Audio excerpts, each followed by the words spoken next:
says there isn't Special K, and there is because we got some. Tell Daddy I'm on my way.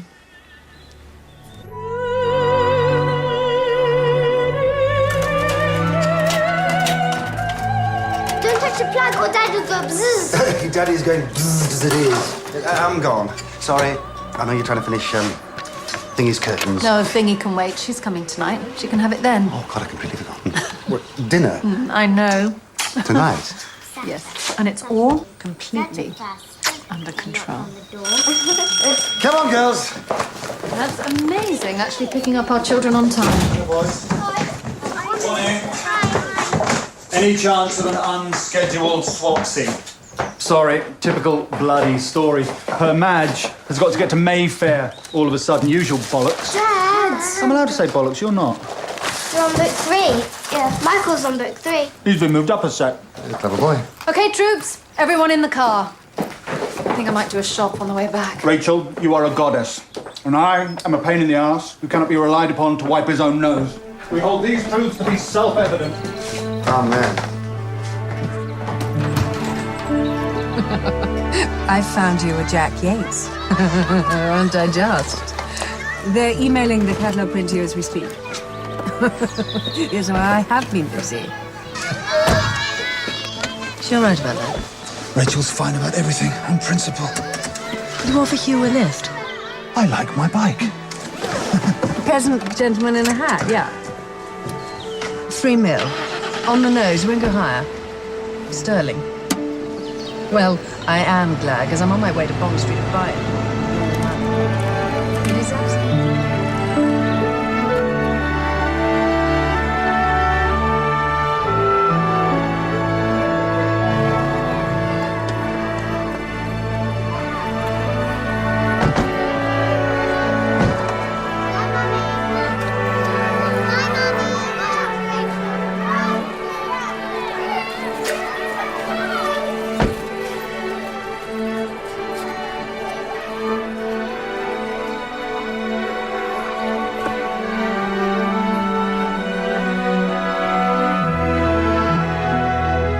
Bertrand Russell observes absolutism has always been accompanied by some form of slavery. Serfdom. Title page. In praise of idleness for Edward Lepee, keep Pecker firmly in the vertical. Bertie. Keep it. I finished with it.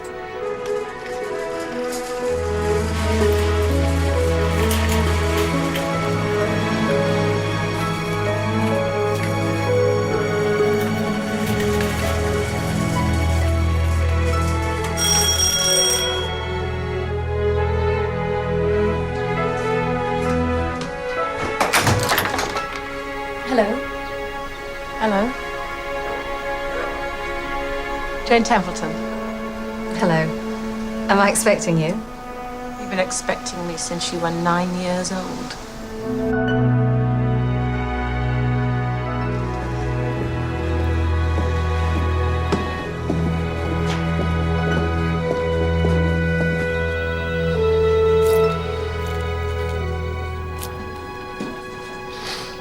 Bastard.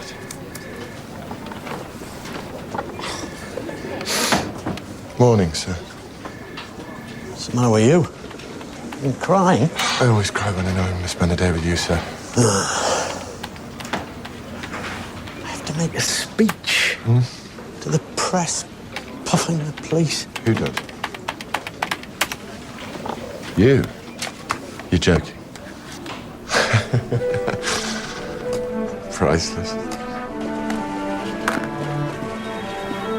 To your advantage is the fact that you get to choose the venue, which gives you the opportunity for an introductory witticism. So speaking, for instance, to Fulham Football Club, you could say it's lovely to be here at Stamford Bridge. That's the Chelsea ground. Yes. That's the joke. Yes. Speaking in public, Lewis, is a duty a senior officer is expected to discharge. Without fuss.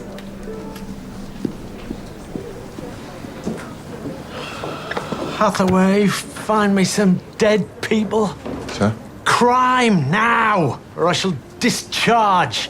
And it won't be a pretty sight. Sir? Just relax. Well done. Good. That's all right. Now you have what we optometrists call pointy eyeballs. Perfectly all right? Rather distinguished. Now, it just means that conventional, mass-produced lenses tend not to fit. You're going to sell me something expensive. You're not a detective for nothing, Mr. Hathaway. Well, I hope that was paid. Thanks for squeezing me in. Our pleasure. Now, the lovely Bella here will look after you, i.e. take money off you. So, good.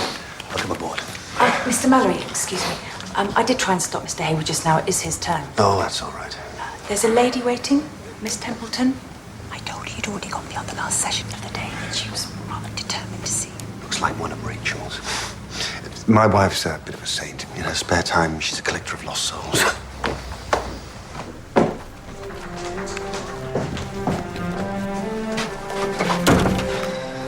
Please, take a seat.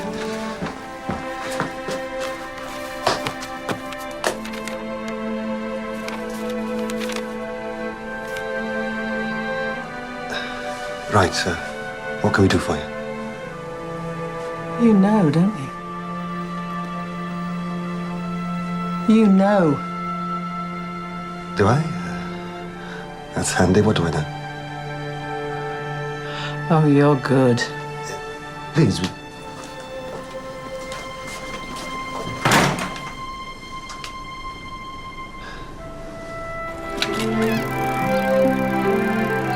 Hi, Stephanie. Hi, Hugh. How are you? Fine. Daniel's driving me to the brink of a psychotic episode. It's a pretty standard afternoon. Has Rachel given you those curtains yet? Nope. Come on. Come on in and get them.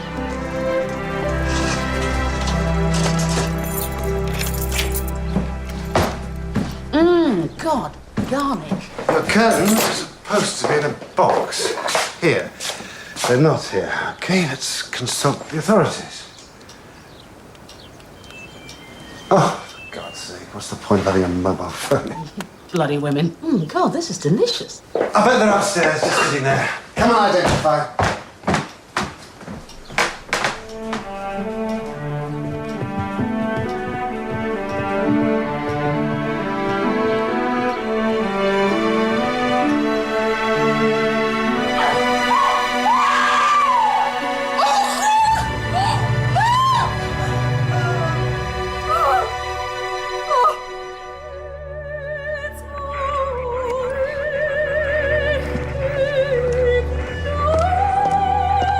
Bit of a coincidence, this.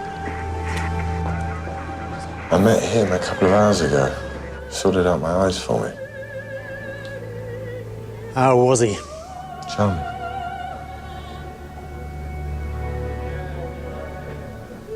Where's he been all day? Work. Let's check. You poor girl. Female suicides, Hathaway. What's the first thing you look at? It depends on the cause of death. No, it doesn't. Think. Psychology. The drama of the moment.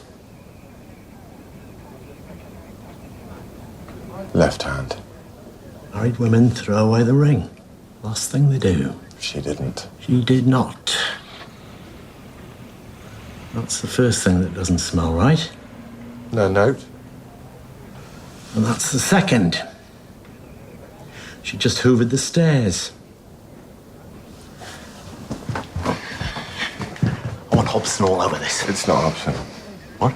It's, she's on holiday, some locum, new guy. Cook.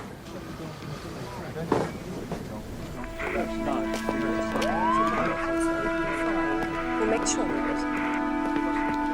Cast of characters? Hugh Mallory. His business partner, David Hayward. And his wife, Louise. Stephanie Fielding, next door neighbour divorced, and her son, who's off school today, is sick. Come and say goodbye to Daddy. Bye, girls. Oh. You both be good Granny? They're always... Hugh's mother, she's gone to take the kids. Why is there an ambulance, Daddy? Because Mum has had an accident, but she's... Come on, darling, don't breathe. Bye, then. It's David. It's nice. Call me old-fashioned. Isn't it a bit strange? Uncle David, is it? Sitting in the back, cuddling the kids while Auntie drives the car. You are old-fashioned, sir, but no, it is strange.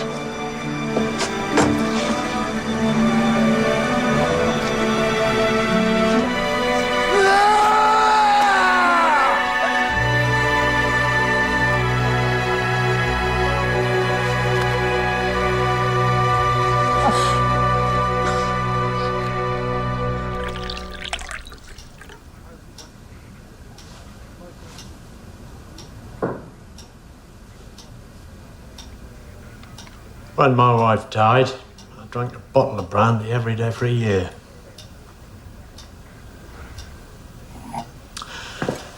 And then I considered my situation like an adult.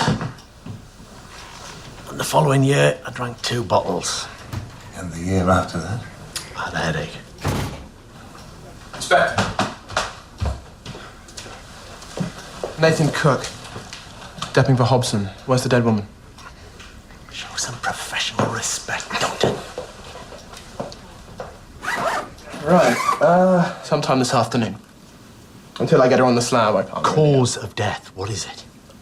Well, she was hanging from the banister, so, Did she die as a result of asphyxia inflicted by herself or by someone else? Oh, herself.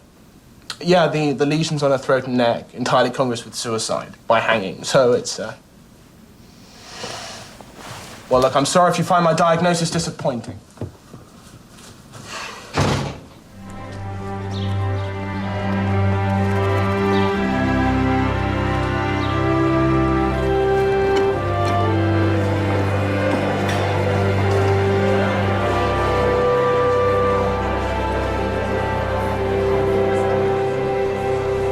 You haven't converted to Islam on the sly.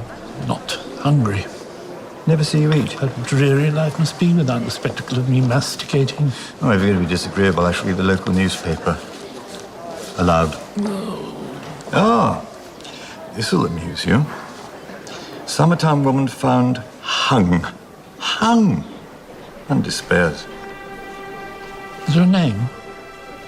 Well, the author. The woman. Oh, Prince, rather.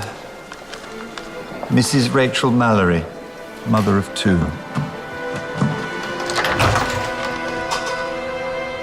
Eleanor.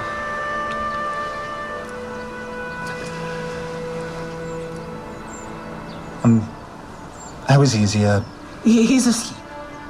good? I suppose. Yes, that's good. And, how are the children? They're all right. Really? They're all right because they don't understand. When they do understand, they will not be all right. Eleanor, I think now might be a good time to close the door on certain aspects of the past. In what respect, David? The past? I never sought to make an enemy out of you, Eleanor. No, that was a byproduct. If you do want to speak to Hugh, come back another time.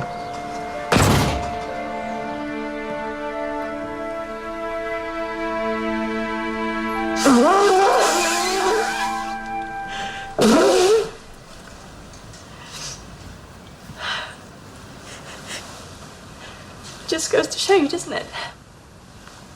What, exactly? You think you know people and you don't know them at all. Mrs. Mallory wasn't one to get depressed. You used to say to me, Bella, I'd dearly love to be depressed. I just don't have the time. Mr. Mallory?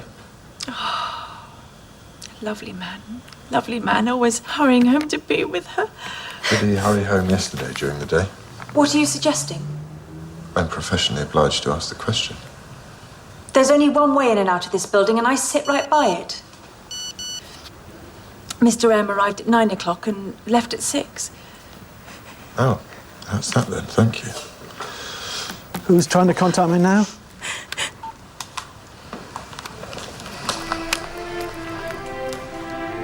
Dr. Edward Laplaceter, Regius Professor of Jurisprudence. You know what that means?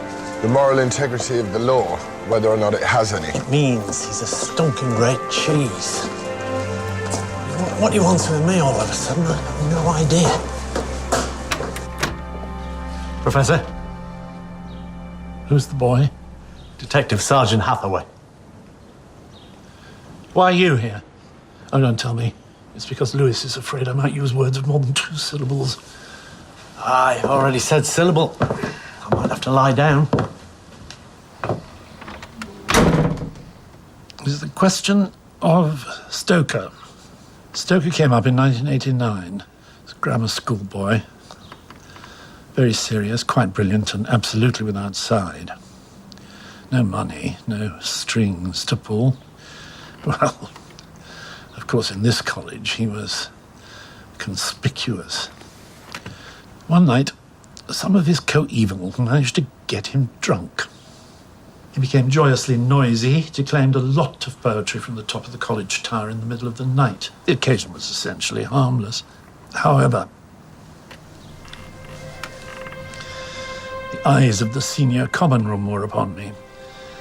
So I wrote Stoker a note, inviting him to take sherry with me. It was a formula. It meant a wigging and a small fine. Embarrassing for both parties, but had to be done. We talked in a general way. It was uncomfortable, but bearable. At last I said, Mr. Stoker, we really must address this other business. And he nodded. And I kissed him. He thanked me for the interview politely and left. It was as if the incident had never taken place. But it had. I found I couldn't bear to see him around the college. In the end, I said, oh, bugger this. I didn't break the law. Why should my life be compromised by him? So you had him sent down? What colour is his hair? Hathaway's a blonde. I had him quietly removed. Wasn't difficult, he never contested it. He just packed his bags and went. I ruined Stoker's time at Oxford. And quite possibly his whole life. I want you to find him for me. You're thinking, Hathaway. What are you thinking? I'm thinking you should address yourself to a private agency, sir. Oh, absolutely. But I have other affairs to put in order, and they concern the police.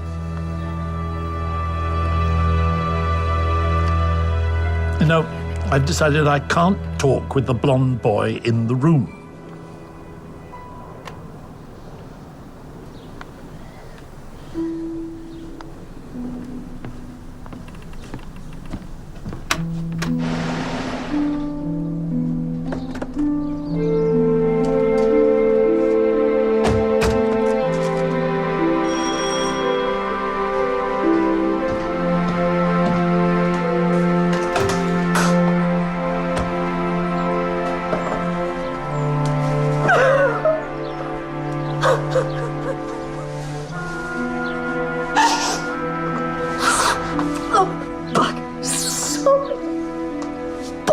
Unusual words of condolence, Lou. I was not going to cry. Well, never mind. I brought some food. Are you eating? I bet you're not eating. I've got food. David's got the bag. David, I was not going to bloody cry. It's not helpful. It's for her benefit.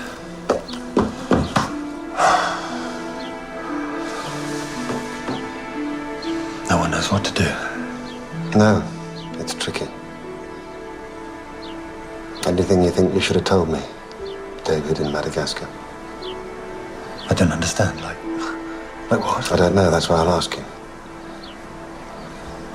It'll be all right, Hugh. Whatever it takes, I'll make it all right. Promise.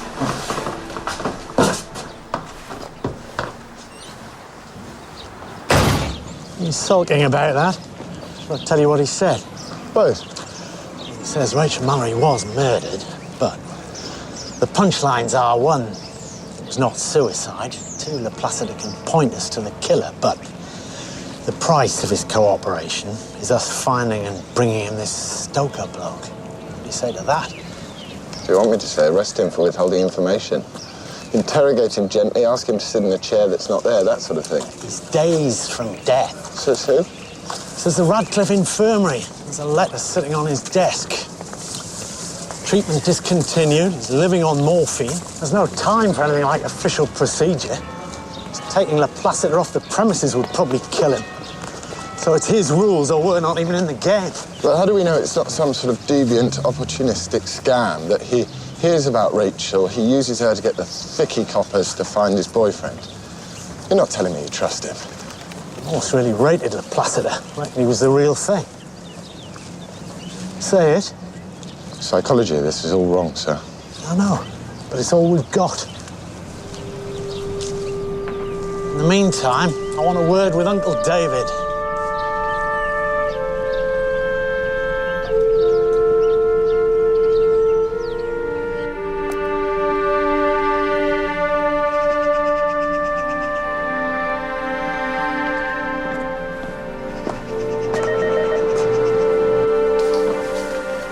Do you ever study law, sir?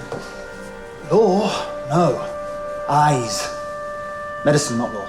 So you never came across a Dr. La Placida? I'm finding this conversation a bit confusing. Ah, darling, help us out. This is Lewis. How can we help you, Inspector?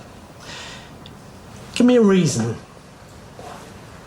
why Rachel Mallory should take her own life. God knows. Rachel's life was so good. Hugh loved her to pieces. She had 2 wonderful children, good friends at every turn. I mean, we all adored her. So why did she kill herself? I don't know. I don't know. Darling. I do hope that's been useful, Inspector. Right. How can I help? Quick word with Duncan, please. Duncan's the ex-husband. He's in New York. The child is Daniel. Daniel. I'm so sorry. Ugh, it's been a long day. I've opened a bottle of wine. For God's sake, please have a glass. Otherwise, I'll drink the whole bottle and it'll be your fault. Quick word with him first. My nephew has this stuff. Daniel, can you answer Mr. Lewis, please? He's only asking because you were actually here when it happened. I didn't see anything, okay? I don't spend all day, looking out the window. I'm sure if Daniel remembered seeing anything that the police ought to know about, he'd speak up.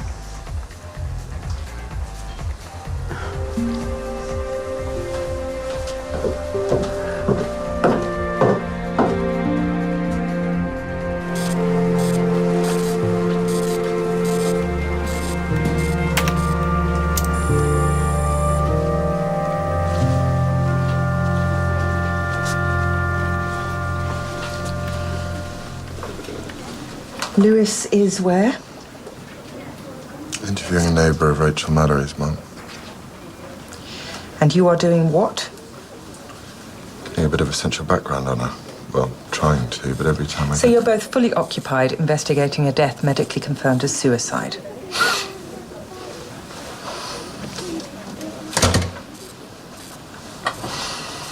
You and I need to have a little chat.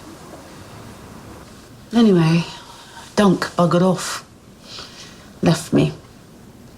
With this life I didn't choose. And a place I don't particularly like. Too much information. You can never give a cop too much. It's a close-knit old bunch up here in Summertown. Who's the king and queen? Oh, you and Rachel. Hands down.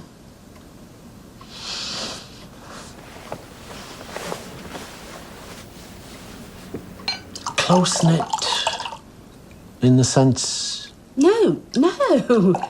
Hey, these couples don't swing. They just form very intense alliances. Not necessarily with me. Stephanie, what is it that everybody's not telling me? If you're forcing me to say... I'm not forcing you to do anything. Just sitting in your front room having a nice glass of wine. Then no. Sorry. I suffer, you see, from loyalty to my friends. An old-fashioned virtue. I'm an old-fashioned girl.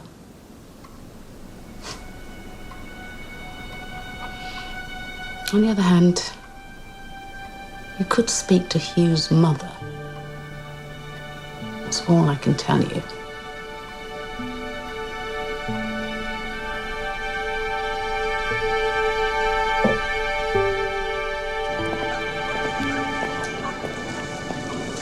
Just received a rather bracing lecture from our superintendent. Sure you're a better person for it. And not to discuss it with you. Quite right. What'd you say? In short, you've been told you're not to commit overburden resources, that's me, to the investigation of this case, and that it's not a case, it's a statistic. I'm sorry, but she made me bloody mad, and I didn't stick up for you, and I just feel ashamed. She's got a point. No, she doesn't. No, she doesn't. We received information from a legitimate source. No, Placid hasn't given us damn all. Yeah, but he will. I found Stoker. He's in Oxford. Look, we've both been warned off this case. Now, I'm old and bloody-minded enough to not do as what I'm told, but you're clever. You should know better. I do. And I've decided the best course of action is to continue investigating the case with you, unofficially, against the rules. Well, if that's the case, get your finger out, fix me up a whole rogues gallery of all the faces in the case, but put it somewhere where innocent's not going to see it if she pokes her head in and have a moan. And I didn't say that, so you can't quote me. I'm off to see the granny.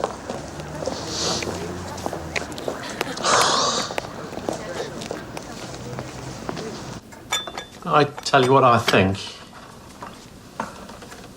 I think there's something wrong here, isn't there? You know what it is. No, I don't, but I assure you I'm going to find out. And the sooner I do, the sooner we get to know what happened to your daughter-in-law. So, any thoughts? In the first instance, Rachel was not my daughter-in-law.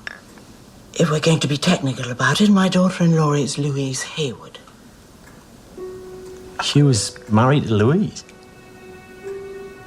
But he talks about Rachel as his wife. Yes, that's tiresome, but it's what they agreed. 10 years ago, Hugh married Louise. It was a good match as far as one could tell. David, Hugh's best friend and business partner, married Rachel. The four of them went away on a holiday together to Madagascar. Left the babies at home.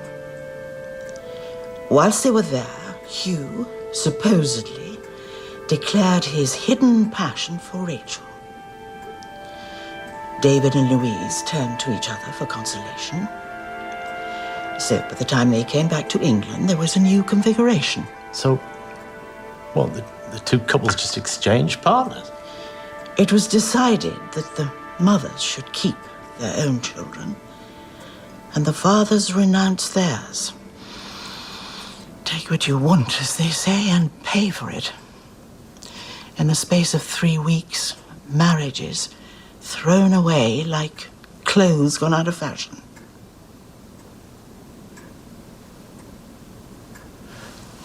Supposedly declared his love. You don't believe that it was Hugh that initiated all of that? He always said he did. And he never lies, never. But it's strange. Why? Because when David's around, Hugh rarely initiates anything. Where David goes, Hugh follows. It was the same when they were friends at school. Maybe it was the one time in his life Hugh needed to impose his will on the relationship. That's exactly what Hugh said. And I don't believe him.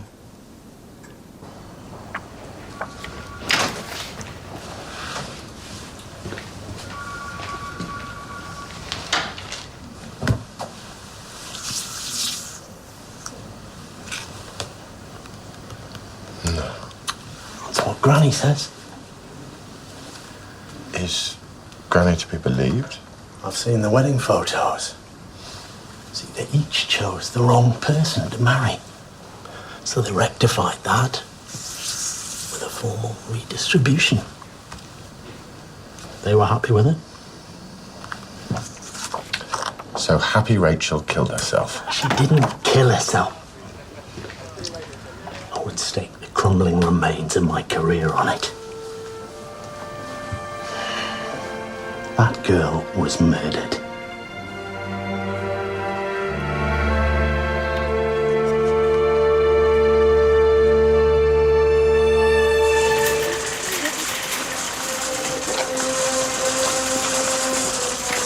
Mr. Stoker, I'd like to talk to you about Dr. Laplacita. Is this a good time? Tea breaks in 15 minutes. Thank you.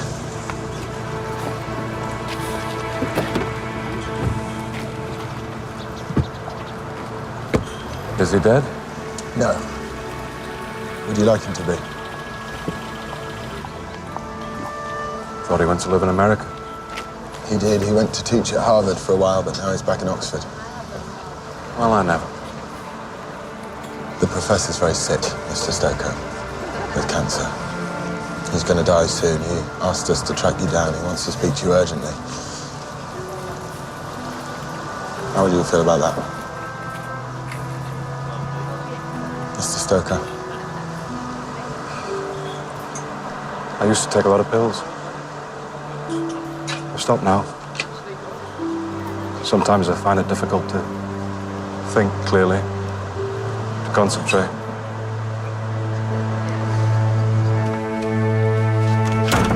I do hope this won't take long. Me too. We have absolutely no idea when he will be returning to work, and, well, life goes on. Except for Rachel. Well, no. Good grief. I'm asking you in confidence, Mr. Hayward. Is there anything we should know about Rachel's mental health? Like what? Like, had she had enough of a marriage based on musical chairs? It's in your mandate to sneer at the emotional lives of private citizens, is it? It's in my mandate to ask obvious questions based on the information I've discovered. Why did Rachel kill herself? Okay.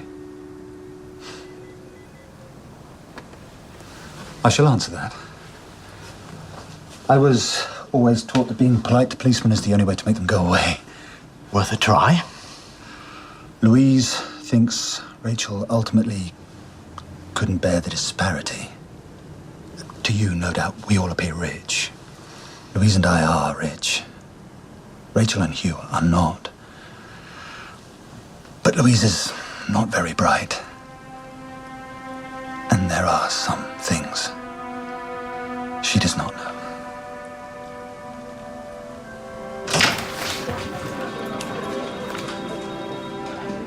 Rachel Mallory, aged 10.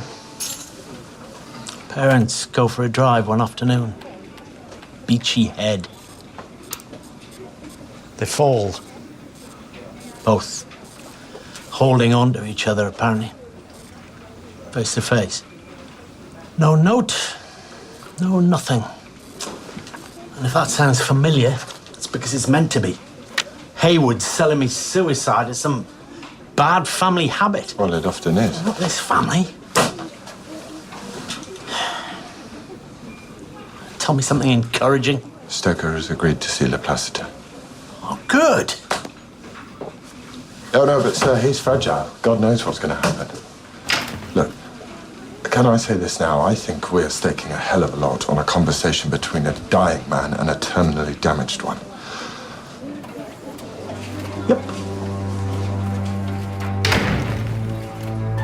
Yep.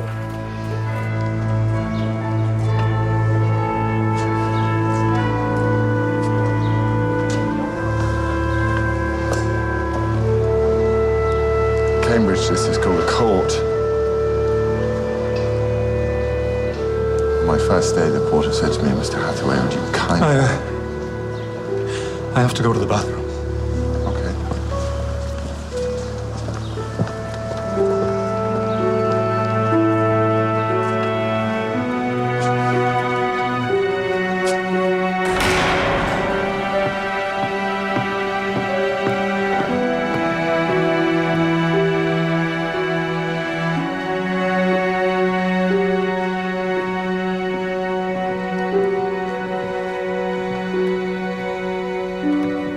Please sit down, Mr. Stoker.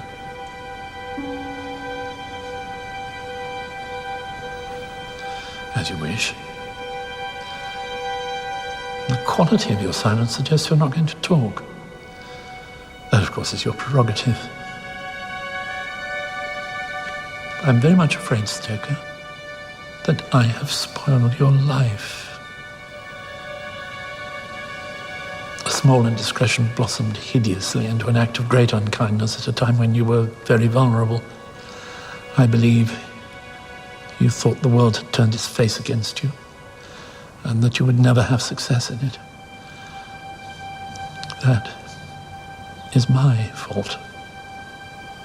I wish I had my eyes back so I could see you. I am so very sorry.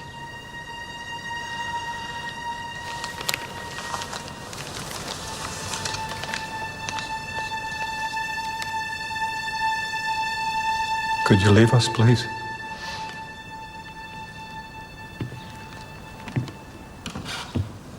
Go? What's he going to do, kill me? If that's what he's after, he's going to have to hurry. When you give me something, I'll go. Until then, I stay. Jane Templeton?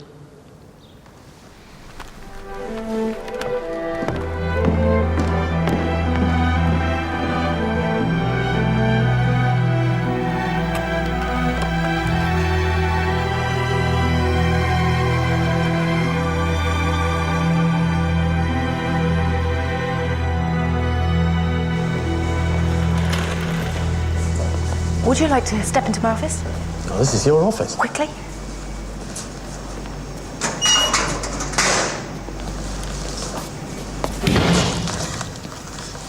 I thought nurses weren't allowed to smoke in here. I'm not a nurse. You will observe the cigarette is unlit. Have you ever seen me smoke before? No. It's merely an indicator of stress. If I light the cigarette, you know I'm about to scream.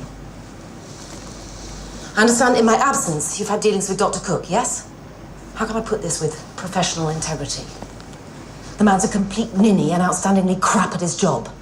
Sometimes, you know, I worry that we're not on the same wavelength. But on this occasion... Yeah, I'm like you, Lewis. I can't delegate. And if I have to delegate, I have to check. You're going to tell me my suicide wasn't a suicide? Well, not unless she managed to strangle herself with her own hands and string herself up half an hour later. Dr. Laplacid. The indiscretion committed in the Michaelmas term of 1989, my first term, altered the course of my life. When you had me sent down, I did not return home to my parents. I went to live in London, in a hostel. There I became ill. I became dependent on antidepressant drugs. You are right to judge that you are to blame for all of this. However, it has not escaped my notice that you are now a blind person. You were not a blind person when you taught me. You may believe you're going blind is some kind of punishment. It might be. It might be.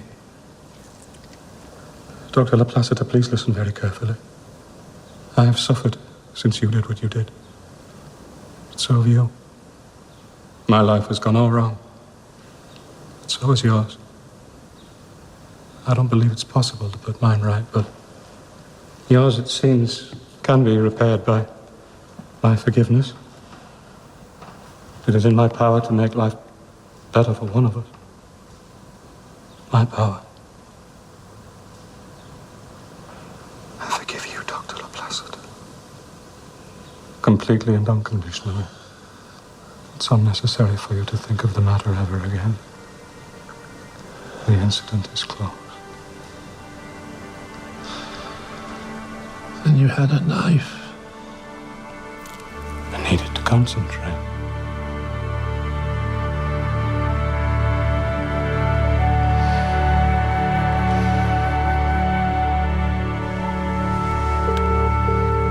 Yeah? You gave me a name. Jane Templeton. Sash the crack at the fuzz. Oh, God, sorry. Go on. I found her 64 Inksy Rise. I'll meet you there. Sorry, I've got to go. You haven't arrived yet. It's modern policing. Was it something we could discuss over dinner? Yeah. 8 o'clock? I'll tell you where to meet me.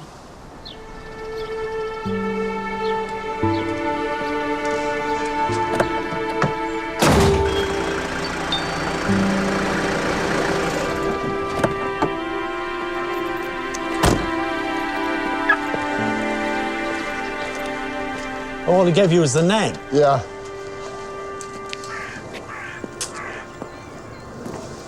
I want some old-fashioned, boring police work done on this case. I want to know the whereabouts of all those Summertown jokers at the time of Rachel's death. And I want the alibis checked. We're sliding around all over this case. Until we got our hooks in. What the hell's that? Is that text speak? It's a restaurant on the Banbury Road.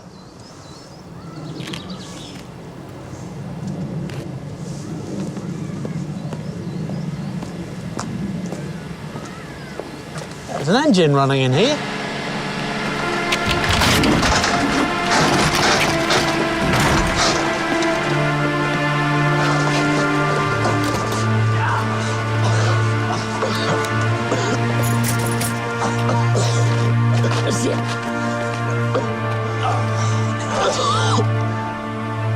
Ambulance!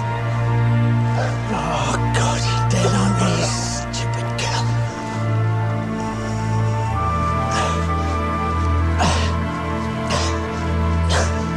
Do it, Hathaway! I recognise her. What? I've seen her somewhere before. Ambulance, 64 Hinksey Rise.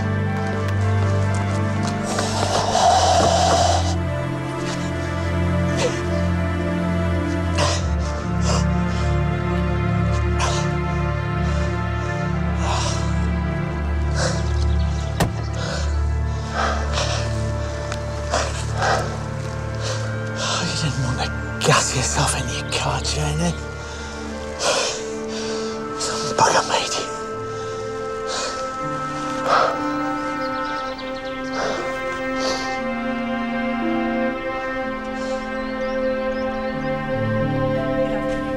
Hugh, can I say something without you taking it the wrong way? I'm just there, okay? 20 feet away. You're with a client, you get a wobble, you just come and get me. Thanks. Anything else that I might take the wrong way? Anytime. Louise says, anytime you want to bring the kids around, just, bring them. Louise says that, does she? God, you're so hostile. Yes, well, I'm generally hostile when the woman I love has hanged herself. I'll bear it in mind.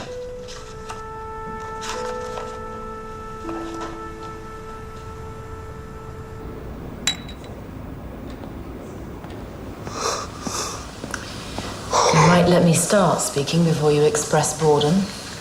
I've never been so excited in my life. Just keep it simple. These bony protuberances, we doctors call them shoulder blades.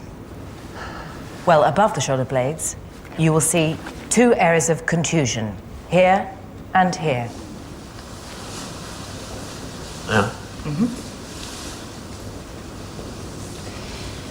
And that is how you grab somebody unawares and force their head into a pillow until they die.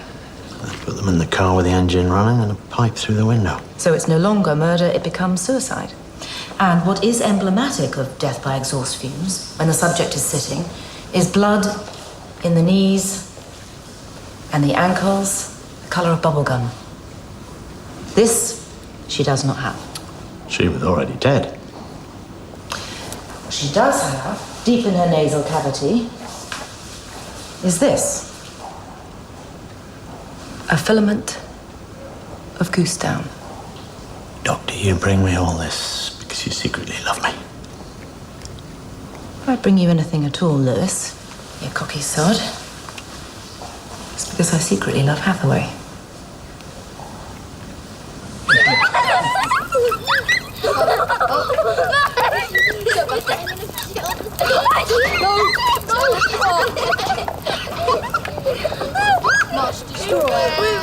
If you don't mind me saying so, this is becoming bloody intrusive. Absolutely your prerogative to ask us to leave, sir. Why don't you just say what you came to say? All right. It's been established that Rachel's death was not suicide. We'll be wanting to speak to you all formally later. But I'm telling you this now out of courtesy in case there's anything you'd like to say to us informally.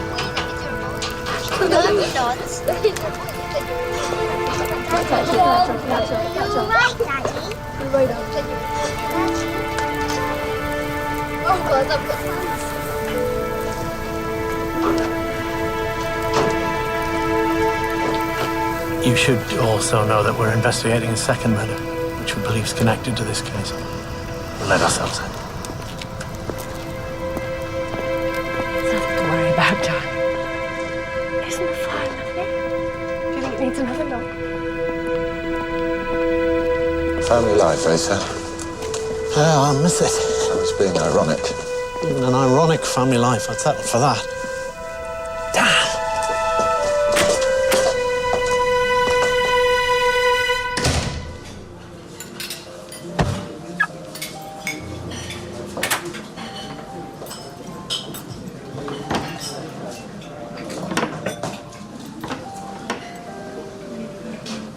I'm so sorry. I forgot. Okay.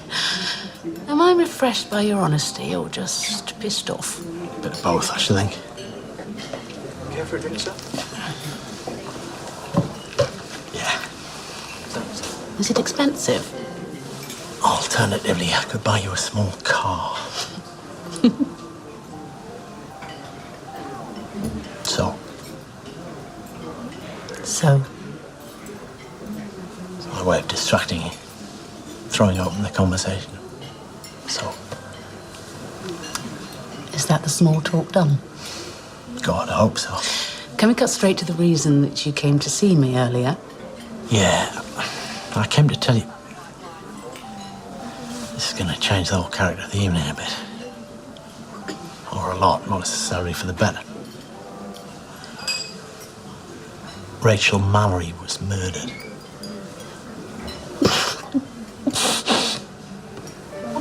You all right, Stephanie?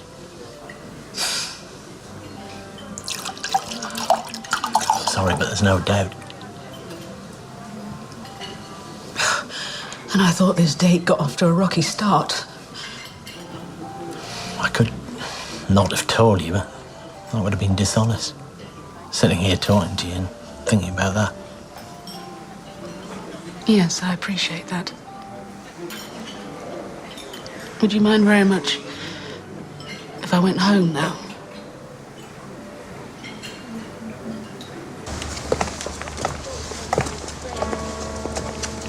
I had a lovely evening. For about 20 seconds. Listen, Louise has this appalling idea that she should give a drinks thing to cheer up Hugh. I think it's a crazy idea, especially now. Will you go? If you take me. Who else is going? Is that what you usually ask a girl when she invites you out? Stephanie, it's a murder inquiry. The flashing blue light makes it quite difficult for me to go to something where, I don't know, the other guests might be suspects. Who cares about you? I'm fed up with going places on my own. Will you come with me? I take that feeble grin as a yes.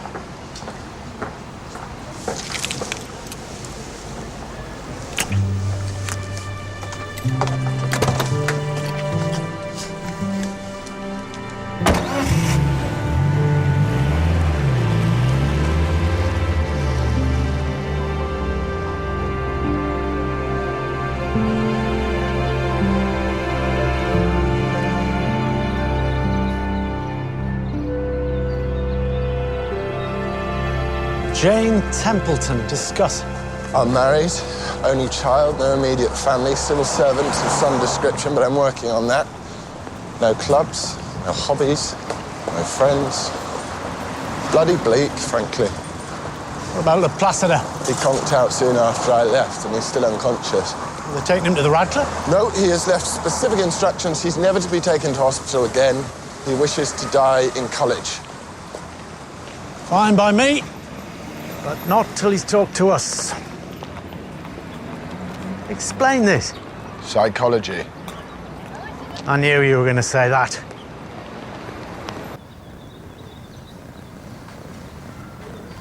What's the true common denominator between Rachel's friends? Wife swapping?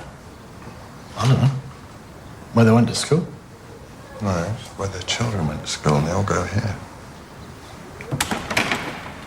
Malcolm Croft, headmaster. Now look, the first thing I want you to be absolutely clear about is that here at Parktown we are a very broad church. Glad to hear it. We have 14 Muslims in the school and 32 children of mixed parentage. I do feel it's important to foreground this. Quite. You should be entirely confident of the pastoral care that your child would receive here. Daddy, I think you should explain. Yes, it's a terrible business. I can't honestly see the children returning this term. My wife thinks something can be done. Luckily, the parents are insured to the hilt. You checked that?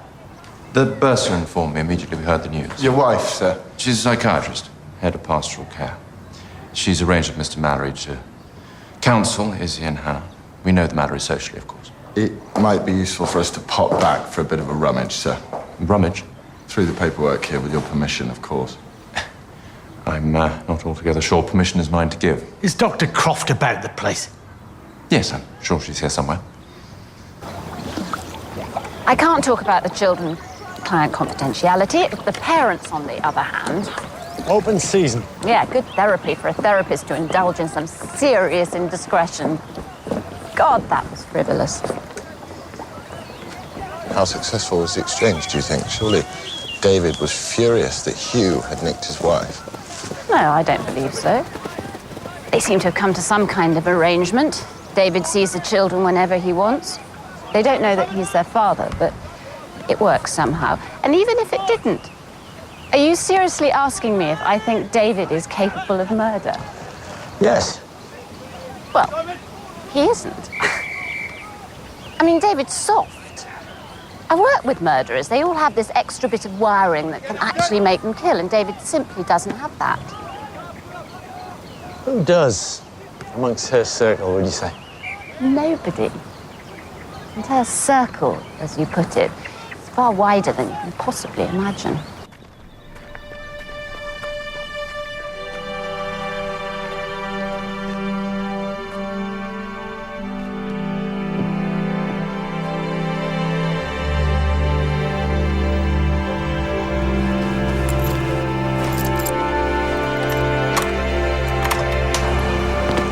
Husband was as jumpy as a rabbit about us looking through his stuff.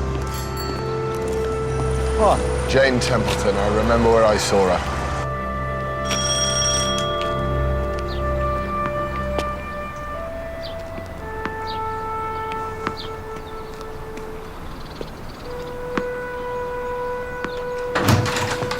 Mr. Mallory.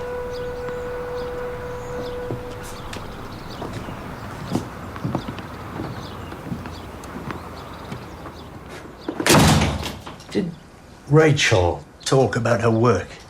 Well, in as much as there was anything to talk about. Rachel just loved sewing. She liked to mend things, join things back together. Have you seen her? Yes, I have, so have you. She came to the practice. One of Rachel's lost souls. They turn up there every now and again, usually because they've got the idea she works there. They're disappointed to get me. Yeah, Rachel, she couldn't buy a pound of sausages without soliciting a full marital history from the butcher. I used to say to her, sometimes, darling, I worry that you don't appreciate the consequences of your actions. So, what, you thought that her sympathy for strangers could trigger something uncontrollable? It's a mistake to believe that being the recipient of a confession puts one in a position of authority. It's the person who does the confessing who has the power. They have a claim on one, somehow. No, In the scheme of Rachel's general acquaintance, this person was nothing out of the ordinary. Not worth telling us about. On the day that Rachel was discovered dead. Rachel's life was overflowing with curious people for whom she cared. This Templeton woman was entirely unexceptional. The fact of it didn't seem important then, doesn't seem so now. How did you know her name was Templeton? You know, I've endured your insinuations today since the moment you arrived, but I really have had enough. She told me. She said my name's Templeton. It gave me a clue. We're just trying to catch a murderer, Mr. Murray. Yes, I'm sorry. Look, obviously I'll help. I mean, do you want me to talk to her? I'll talk to her. It won't be necessary, sir.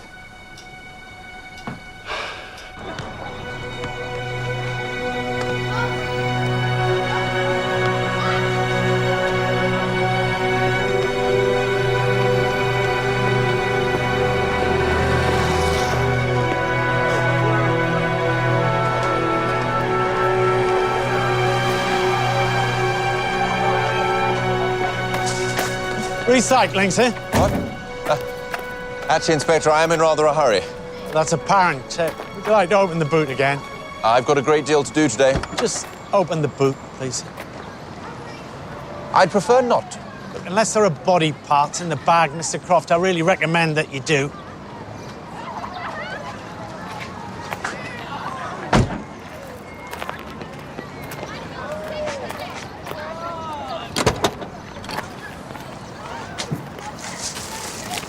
Confiscated. All this filth, I can't even put it in the bins. God knows where the boys managed to get hold of it. You should have a word with the news agents, you know, because it's not on.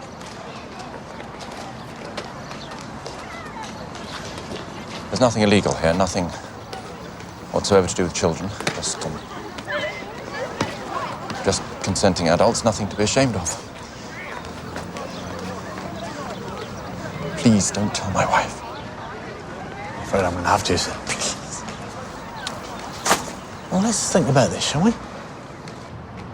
Malcolm, you're not eating my nibbles. I'm offended. Caroline, is your husband pregnant or something? Probably, knowing him. Darling, you're a bully. Why, Inspector, honey? Surprises me. It makes you ill at ease. Surprise just seems a bit disrespectful. That's the way it's done round here. Who the hell does she think she is, bringing that goon? Bad enough having to entertain her. Her oik of a son without the laughing bloody policeman. Look, I'd just like to say something. We're not addressing something that should be addressed. Your speech? Don't do it like this. Dear Rachel has started her new life, but it's a new beginning too for Hugh and for the children. From this point in their lives, everything will be different. I think they need us to know that we support them, we appreciate them, and we love them. Does that sound pompous? Only from you, Headmaster. Well done, Malcolm. That was lovely. Hugh, darling, let me get you something.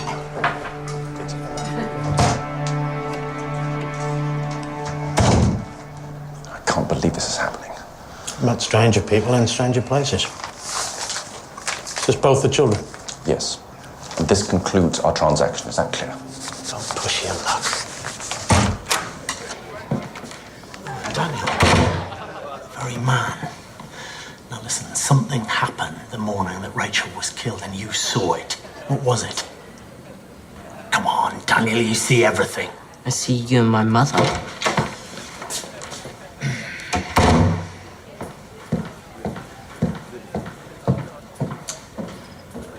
Not everything's what it seems, Daniel.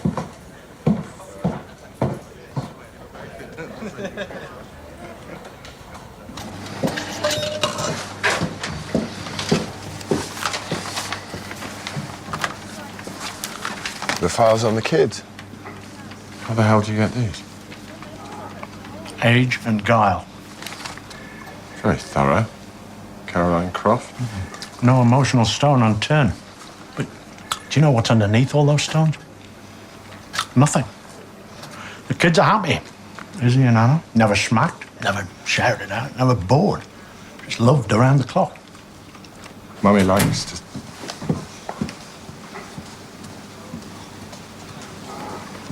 Mummy likes to see paintings and stuff, and sometimes she takes us and it's actually really fun. The Mallory's perfect parents. I would ditto. Can you smell that? Smell. It's time Dr. Laplacida woke up. Jane Templeton has been murdered. The killer tried to dress her death up as suicide, just like they did for Rachel. Who's doing this? Professor, unless you talk to me, I shall stay right here asking you questions while you're trying to die elegantly.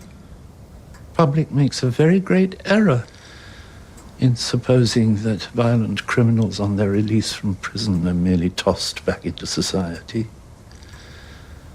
They are watched very closely, very secretly, and for a very long time by a special unit of undercover social security officers, colloquially known to themselves as man watchers.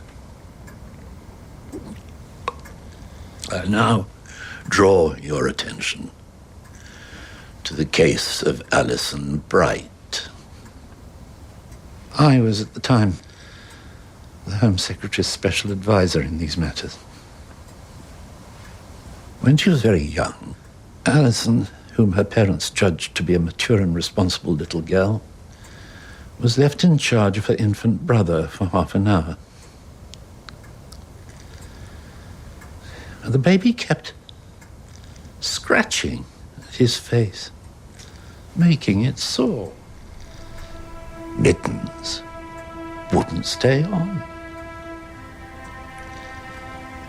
So Alison cut off his hands with the kitchen scissors. When the parents returned, they found Alison in the bathroom with her mother's sewing kit, doing her best to reattach the part she had removed.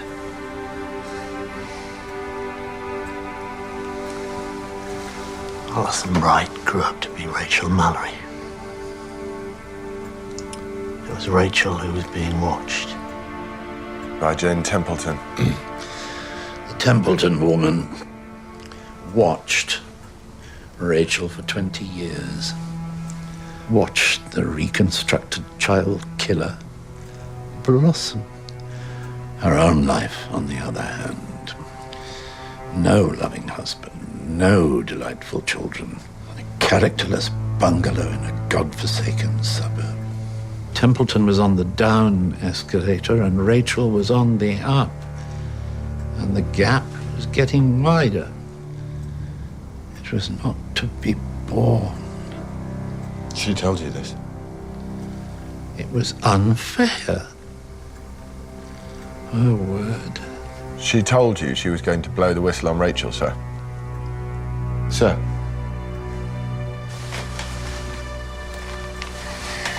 Oh, he's gone again.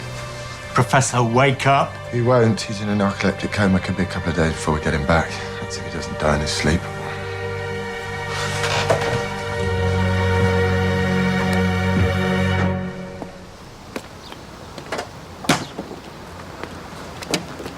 Don't say anything.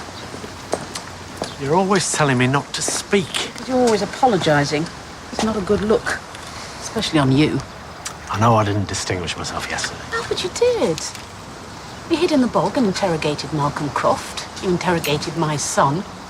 I thought you quite wanted to be with me, but you were working. My God, you actually jumped when I held your hand. Here we are, breaking up, and we haven't even got together yet. That's a first. I came to tell you something, and it wasn't an apology. It's a warning. You have my attention, Inspector. A woman connected with Rachel has been murdered. Connected? How? I can't tell you that. Just keep your eyes open. If anything gives you any anxiety at all, call me. If you're frightened, I can put an officer right outside your door. No. I'm not frightened. I'm sorry. Don't. It's not a good look on you either.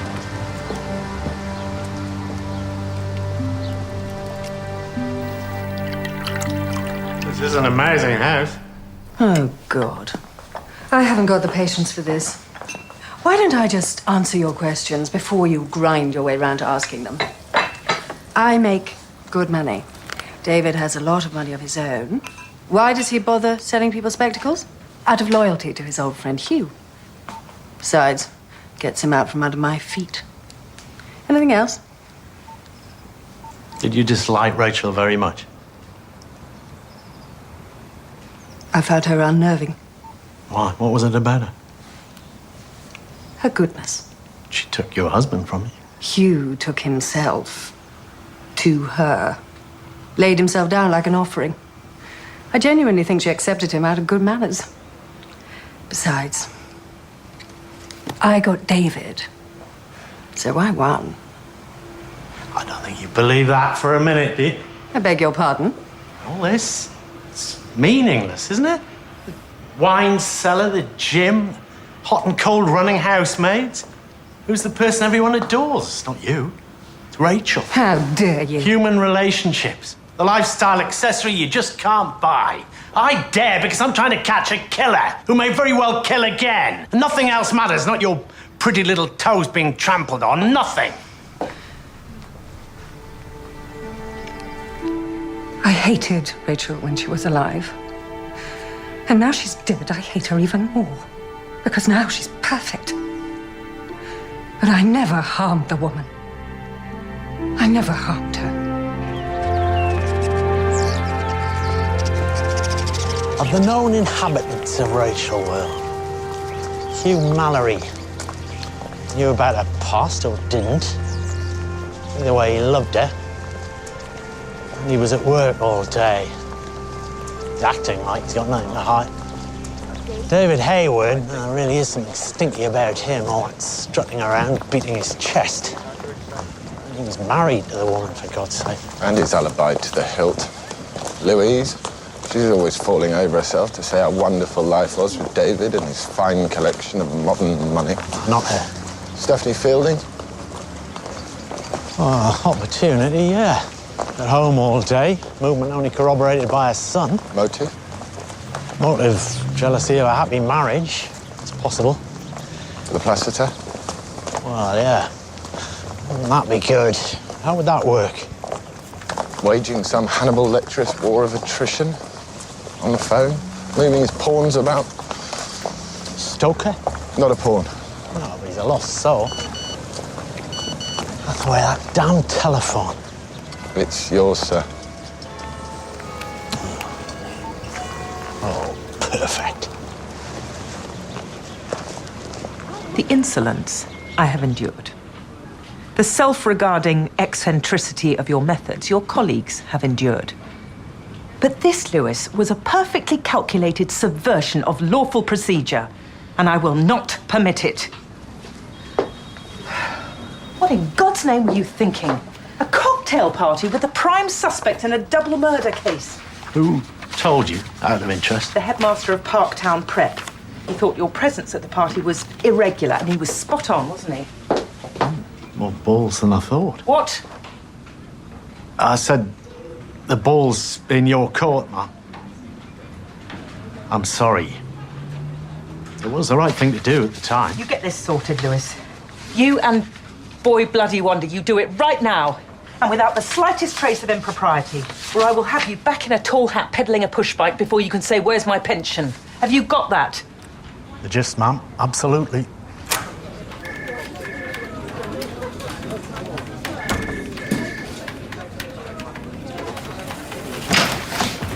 The Plassiter. One last dance. Here I am, sir, as promised, ruining the moment. And don't pretend to be dead. It's bad manners and it won't work. My God, you're a frightful little man. Why should I tell you anything? You can't go to your death unshriven. Your soul must be clean. To when he took the whiff of papism at my bedside.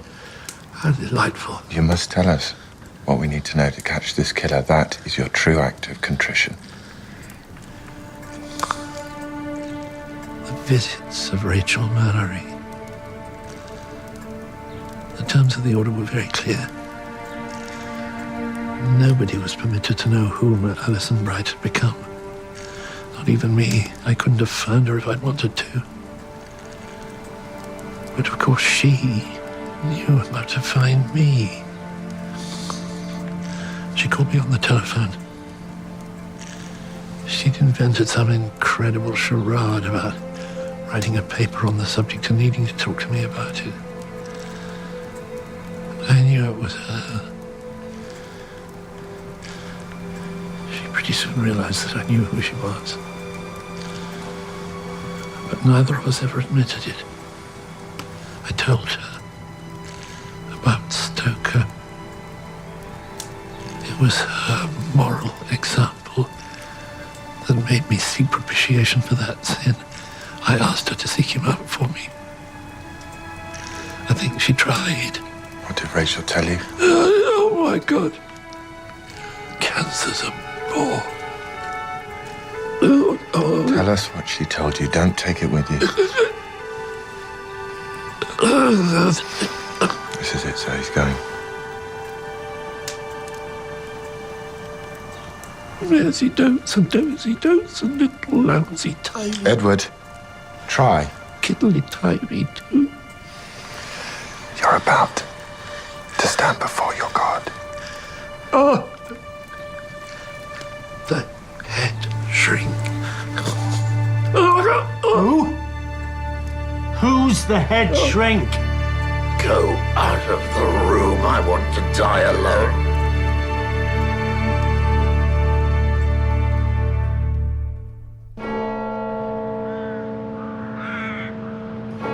Look, Rachel was not my patient, not officially, but I mean, of course she was.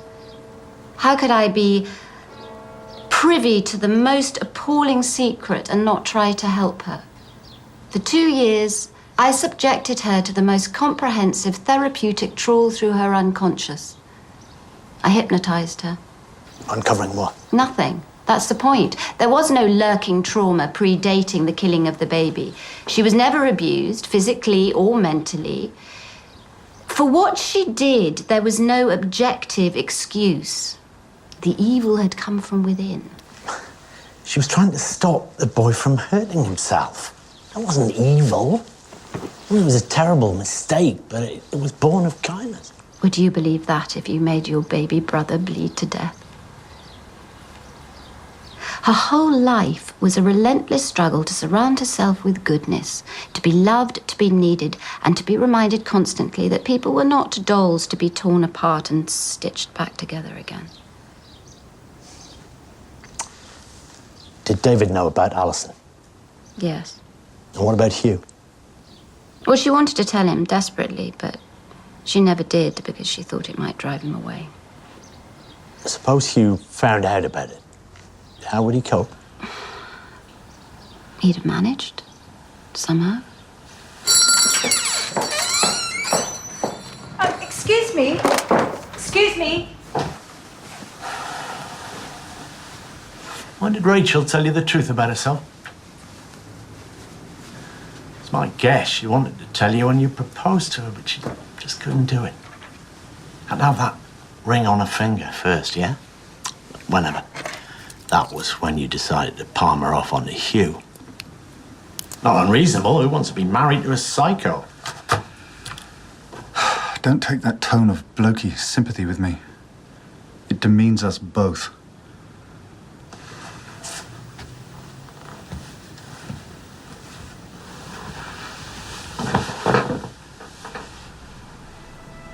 She told me everything on our honeymoon. I went for a long walk. I came back and told her it was okay. I could live with it. But when the children were born... You found yourself hiding the scissors? Worse. She found me hiding them. She was hysterical. She told me she would do anything to make it right. I just looked at her and I knew that that was that. There is some knowledge that's so terrible it crushes all trust, all hope. So you steered her towards Hugh? Listen, Hugh wasn't right with Louise. He always joked that he only got married because I did. Louise is a sexual animal. You found that alarming. Right, so all your spade work's done before you even go to Madagascar. Hugh's intimidated by Louise. Rachel's making eyes at Hugh like some frightened rabbit. Louise is looking for something a bit more vigorous. And you've told Louise, keep the motor running. You'll be right with her. Louise had no idea at the time. And Hugh thinks he's made all this happen. Hugh's never achieved a damn thing in his life. I wanted him to have this. Oh, so it was an act of charity. You didn't tell Hugh about Rachel's secret, did you? No. You sold him a house with an unexploded bomb in the cellar. Caveat emptor, Lewis. I am not my brother's keeper. No, sir. No one could ever accuse you of that. Hathaway? Sir. Tell you what I think. I think Hugh Mallory's dirty. Lulu, I'm numb. There isn't anything you can possibly tell me that'll shock me or even upset me. David wants his children back. I'm sure of it. He doesn't care about me or our children. He never did. He certainly doesn't care about you. What David wants are his girls, and whatever David wants, he gets. Always. Can't remember if you take sugar. No, most unlikely, you're a woman. What I'm saying, Hugh, is watch out. You're under attack. Madagascar. It didn't happen the way you thought. It didn't happen the way any of us thought. The only person who really knew what was happening was David. Did you set much store by Rachel's opinion? Yes, of course. Yes. Because she always said you were a terrible liar.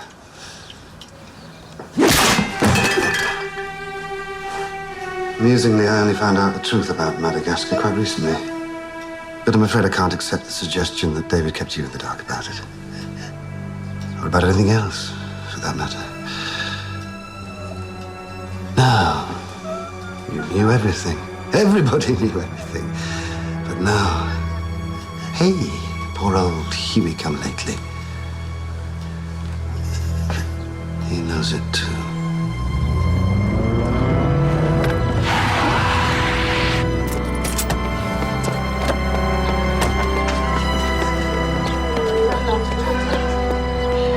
He's gone!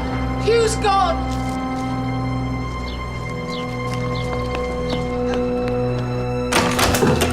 Lunchtime, the day Rachel died. Did you see Hugh Mallory come back? Tell me the truth, Daniel, or you'll regret it. Yes. Say it again. I saw him come back. He was there for half an hour. That's what you saw. Yes. Good lad. Get out of my house, Lewis.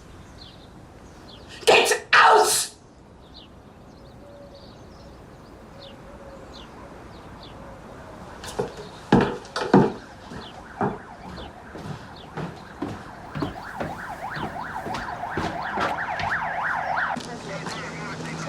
Bastard hit her with a kettle. Where's he gone? Pick up the kids. In case we have a problem, because Mallory's the killer and he hasn't finished killing yet. Get to them before he does. I'll see you later. Where will he be, sir? Intimidating his receptionist. I've no time for games. Tell me why you lied. I did it because he asked me to. Because I love him. I love Hugh Mallory. He killed Rachel. That cow, that holy-in-thou bloody cow, queening it over everyone like Mrs. Muck. The alibi you gave Hugh enabled him to kill another woman. I don't care. If it was useful to him, I'm glad.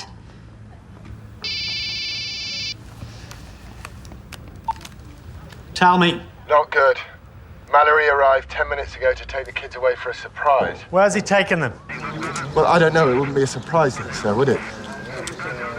Sir, he's going to kill the kids and then he's going to kill himself. No, he's not, Hathaway. I won't allow it.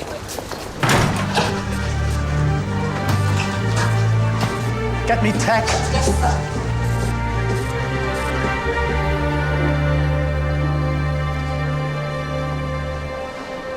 Is this the surprise? Yes,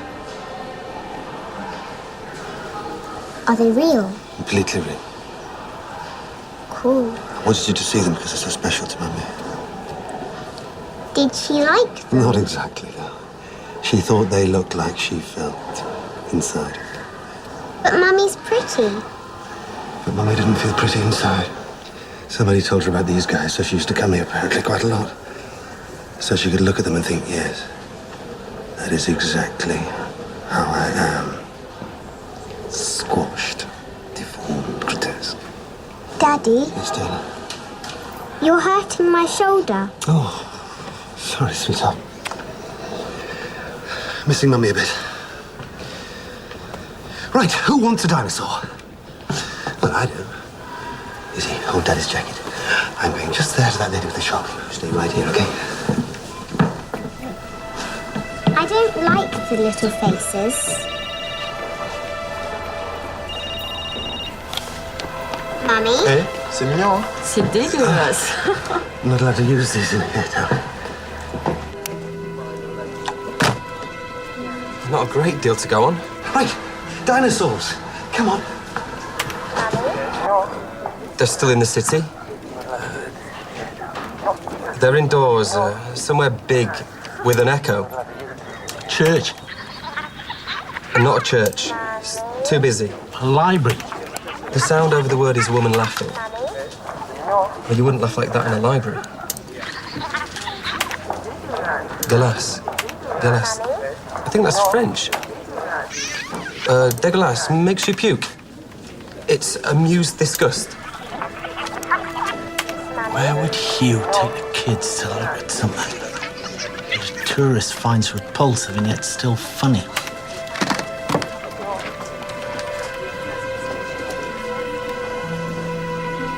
Mummy likes looking at pictures and stuff. What stuff? Where does she go on her own to look at stuff? I need to ask you something, Mr. Stoker.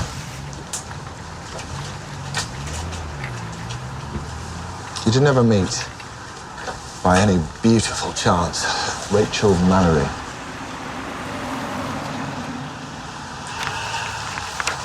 Rachel Mallory. Rachel. No?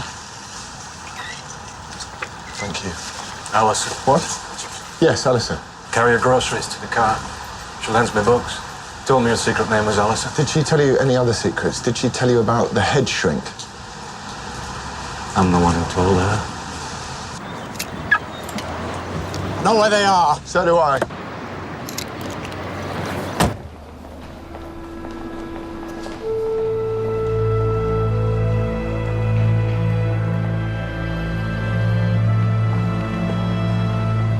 Looking for a guy with two little tiny girls, blonde-haired girl. Sorry, mate. I shouldn't.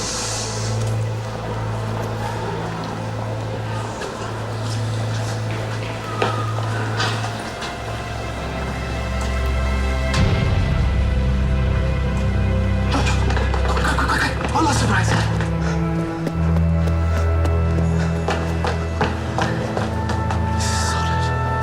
Sir!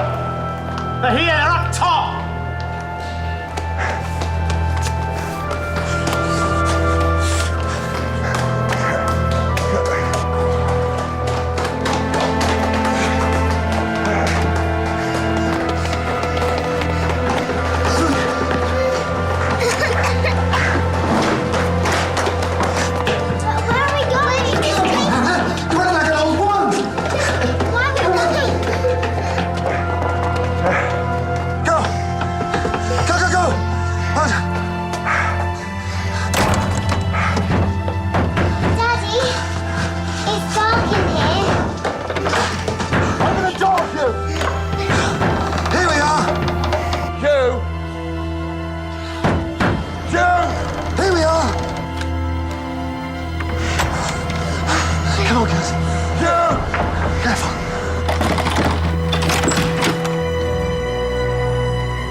Magdalen College. That's where they sing on May morning. Hugh. Might be a good idea. You know, health and safety if the children came over my way a bit. Ow! Daddy, you're hurting me. Stay where you are. It's all right. Stay where you are. I want to get up. Okay, look. I'm going to count to 3. No. I'm going to count to 3. God, Hugh. I can still see you. Look at the kids. 2. Hugh, look at them. 3.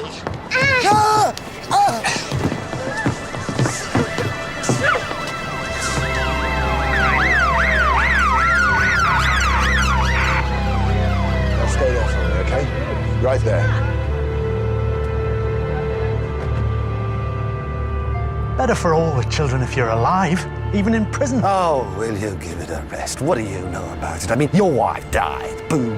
Bloody hell. My wife wasn't even my wife. She was someone else's. She belonged to everyone in the world except me. Tell me, because I need to know if I've got this right. Templeton confronted Rachel. Rachel called you, said, come home now. And out it all came. Alison Bright. Everything.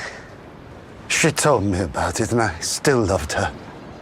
I said, we're stronger than this. A love like ours could burn down a city. But she couldn't stop. She had to tell you about Madagascar. Everything built on a lie. Your love, everything. Meaningless. So you strangled her. Silly thing is, the person you really wanted to hurt was David.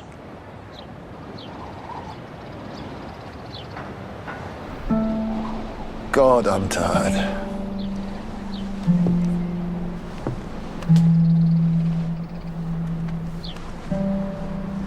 Daddy! Yeah! Oh!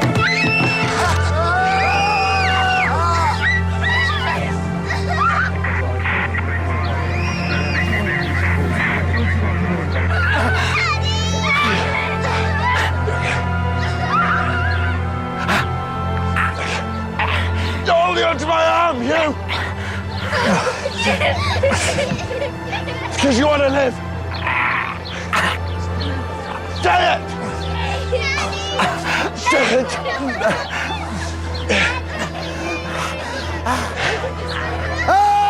Say it! Yes! Yes! Yes!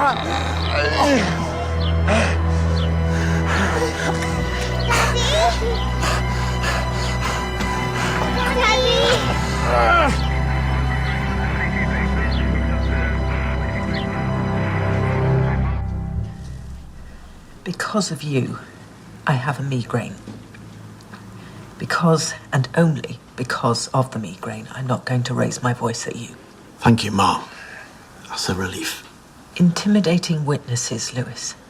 One of whom was a child. Oh, for heaven's sake, I just pulled a face at Daniel to stop him lying. I never raised a finger. Well, you may have to prove that because the mother's taken advice. But you take the cake. I'd like to explain, Mum. I bet you would. If I want your opinion, Hathaway, I'll ask for it. The incident was witnessed by the public, by children, by the press.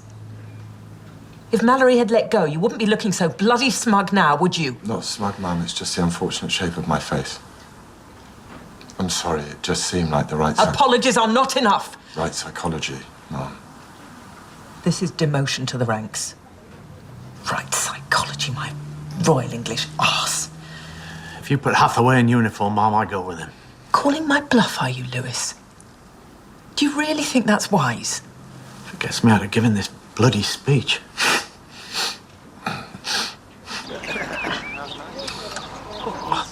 It's just bloody spiteful making me do this. Well, it's better than walking up and down the high street telling tourists the time. Sir. What? Thank you. You're over. Oh, I just wanted you to know how grateful I am before I get drunk, so that you know I mean it.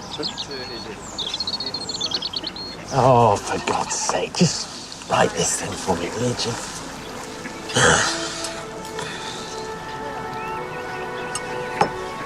I'll have to get this I seem to. You know anyone?